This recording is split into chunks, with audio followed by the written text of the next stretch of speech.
Welcome back to another episode of our Tech Dive podcast. Today, we're exploring an exciting project in the programming landscape, ZLS, which stands for Zig Language Server.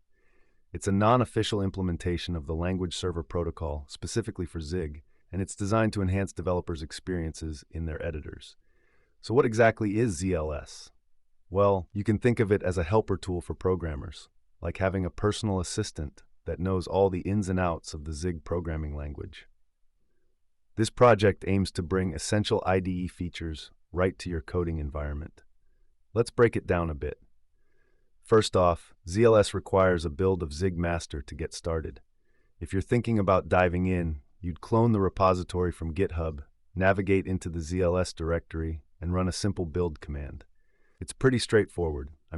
How cool is it to see that command line coming to life and setting you up for programming success?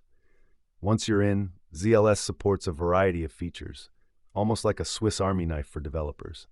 We're talking about completions, hover functionality, and even renaming symbols with ease.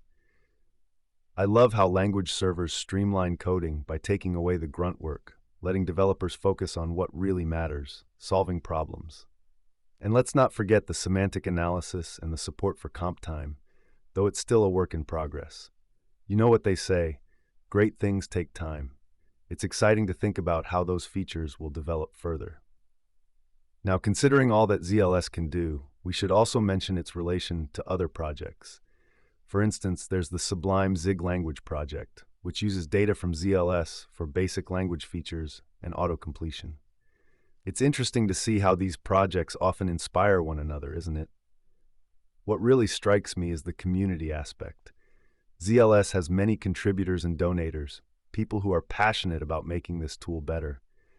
It's a wonderful reminder of how collaborative efforts in the tech community lead to innovative solutions that benefit everyone. So a big shout out to all those contributors out there. As we wrap up, let's reflect on a few key takeaways. ZLS is not just a tool. It's part of a community-driven effort that enhances how developers work with the Zig programming language. It emphasizes ease of use and continuous improvement. If you're curious about Zig, or if you're already using it, diving into ZLS could really enhance your coding experience. Thanks for joining us on this exploration of ZLS. We hope this sparked some interest and gave you a taste of what's possible with tools that support developer productivity.